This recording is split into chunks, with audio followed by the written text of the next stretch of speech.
Ladies and gentlemen, viewers of Intervlog, welcome to this special edition. Today, we turn our attention to Burkina Faso, where a series of transformative policies under the leadership of President Captain Ibrahim Traoré are reshaping the country's agricultural and pastoral landscape.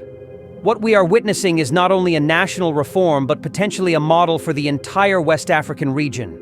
According to the Ministry of Agriculture, Animal and Fisheries Resources of Burkina Faso, the government is currently overseeing the 2025 to 2026 Agropastoral campaign, with a strong focus on livestock health and sustainable pastoral management. On September 9, 2025, in Karangasso Sambla, Minister of State, Commander Ismail Sombi, supervised the vaccination and deworming operations of cattle, goats, and other livestock. The campaign is designed to protect animals against major diseases, including bovine contagious parapneumonia, Aphthous fever, the plague of small ruminants, rabies, Newcastle disease, avian smallpox, contagious nodular dermatosis of cattle, pasteurellosis of small ruminants, and even fish streptococcus. This development marks a turning point in Burkina Faso's journey towards agropastoral modernization. It reflects both the immediate measures needed to ensure food security and the broader vision of a government committed to stability, health, and productivity. For decades, West Africa has been plagued by recurring conflicts between farmers and herders. These disputes often stem from competition over land, water, and grazing rights. Burkina Faso was no exception. The country experienced waves of tension, and particularly in rural communities where agricultural expansion and traditional nomadic pastoralism collided. However, under the leadership of President Ibrahim Traoré, Burkina Faso has taken a bold and unprecedented step: the systematic introduction of ranches. These ranches are enclosed spaces with strong gray iron fences, large enough to accommodate thousands of cows, goats, and sheep. By restructuring the way livestock is raised, the government has dramatically reduced the pressure on open land and resolved one of the region's most persistent sources of conflict. The results are visible. Farmers no longer fear the destruction of their crops by roaming cattle. Herders, once vulnerable to cycles of reprisal violence, now operate in controlled, secure environments. This is not merely a policy adjustment. It is a structural transformation. In many parts of Burkina Faso, what was once a cycle of conflict has now become a foundation for cooperation. A common saying in the region reminds us that a fence does not only protect, it also organizes. In the case of Burkina Faso, the gray iron fences that encircle these ranches are more than physical barriers. They are symbols of order, safety, and modernization. The advantages of this approach are not limited to security. Observers on the ground report that the livestock within these ranches now appear visibly larger, fresher, and healthier.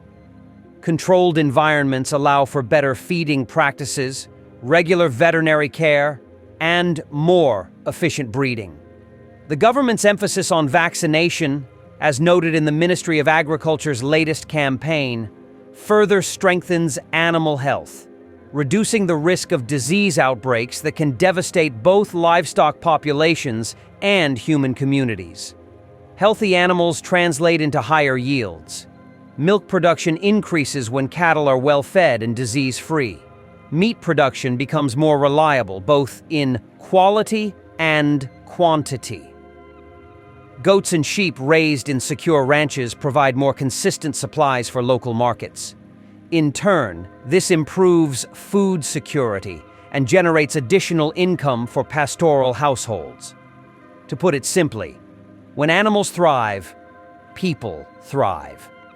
This is a lesson as old as agriculture itself. The parable often told in West African villages says, "The cow that is cared for will provide milk even in the dry season." Today, Burkina Faso is applying that wisdom on a national scale. The decision to invest in ranches and vaccination is not only about agriculture, it is also about national security. In the past, farmer-herder clashes were not isolated incidents. They created fertile ground for insecurity, exacerbating tensions, and at times being exploited by armed groups. By addressing the root causes of these conflicts, the government is strengthening social cohesion and reducing the risks of violence. The gray iron fences standing tall around thousands of animals serve as silent guardians of peace. They ensure that disputes over grazing no longer spiral into community-level violence. They ensure that food security is not jeopardized by preventable clashes. And they allow the government to plan for the future with a sense of stability. One might recall the parable, when two brothers fight over the boundary of a field, the harvest is lost to both. Burkina Faso has chosen a different path. By clarifying boundaries, by organizing pastoral activity, and by investing in animal health, the country ensures that the harvest, whether of crops or of livestock, benefits all.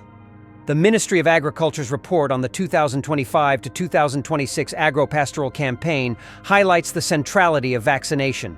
Diseases such as bovine contagious parapneumonia or the plague of small ruminants do not only threaten animal populations, they can have direct consequences for human health and livelihoods. Zoonotic diseases such as rabies remind us of the interconnectedness of animal and human health. By investing in widespread vaccination and deworming, Burkina Faso is not only safeguarding its livestock, it is also protecting its population. A healthier herd reduces the risk of transmission, ensures higher quality meat and milk, and minimizes economic losses. Minister of State Ismail Sombi, who supervised the vaccination operations in Karangaso Sambla, emphasized the importance of commitment from veterinary services and urged breeders to regularly vaccinate their animals. His presence in the field sends a clear message. The government is not only making policies from the capital, but is also actively monitoring their implementation on the ground. This approach resonates with the parable. The shepherd who counts his flock daily knows which one is missing. In Burkina Faso, the government is counting, monitoring, and ensuring that none of its animals, or by extension its people, are left behind. The economic advantages of this transformation are substantial. Stronger, healthier livestock mean more robust trade in both local and regional markets. With the ranches producing larger volumes of high-quality meat and dairy products, Burkina Faso positions itself as a potential supplier for neighboring countries. At the same time, the elimination of farmer-herder conflicts reduces economic disruption. Fields are no longer destroyed by wandering cattle, and herds are no longer threatened by cycles of reprisal. Stability encourages investment. Investors, whether domestic or international, require the assurance that land disputes and insecurity will not undermine production. Burkina Faso is steadily providing that assurance. For other West African countries, there are lessons to be learned. The challenges of balancing agriculture and pastoralism are shared across the region. From Mali to Nigeria, from Niger to Ghana, the same tensions arise when open grazing collides with farming. Burkina Faso's experience demonstrates that with political will, strategic planning, and investment in infrastructure, solutions are possible. The gray iron fences of Burkina Faso are not barriers to progress. They are gateways to a new model. If replicated across the region, they could transform West Africa's agricultural landscape. Another critical outcome of these reforms is social stability. Communities that were once divided along farmer-herder lines now find common ground. The introduction of ranches reduces opportunities for friction. Farmers focus on their fields, while herders concentrate on their fenced livestock. Moreover, the visibility of government action through ranch construction, vaccination campaigns, and ministerial oversight builds trust between citizens and the state. In many rural areas, trust is a valuable commodity. When citizens see their leaders actively working to improve livelihoods, confidence in governance grows. The parable says, "A house is strong not because of the roof, but because of the foundation." In Burkina Faso, the foundation being built is one of trust, stability, and shared prosperity. As Intervlog presents this development, it is clear that Burkina Faso's example is not isolated.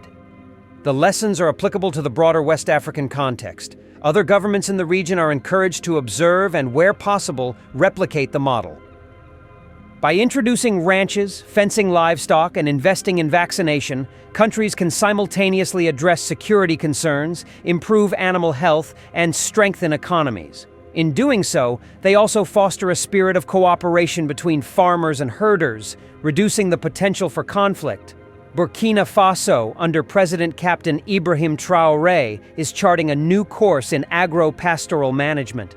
By addressing the long-standing issue of farmer-herder clashes through the introduction of ranches, by investing in animal health through large-scale vaccination campaigns, and by creating structures of stability and trust, the country is emerging as a regional leader in agricultural reform.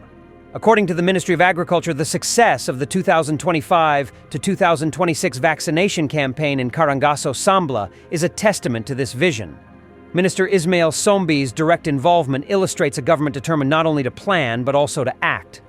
The livestock now appear healthier and stronger. The fields are protected from conflict. The gray iron fences stand as a symbol of organization and peace. For West Africa, the message is clear. Progress is possible, and Burkina Faso is showing the way. In the words of an old African parable, the path is made by walking, but it becomes a road when others follow.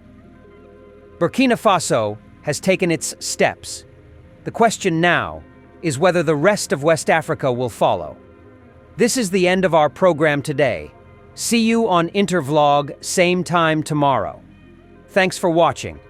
Please like and subscribe to my channel and press the bell icon to get new video updates. Thank you for watching Intervlog. Thank you.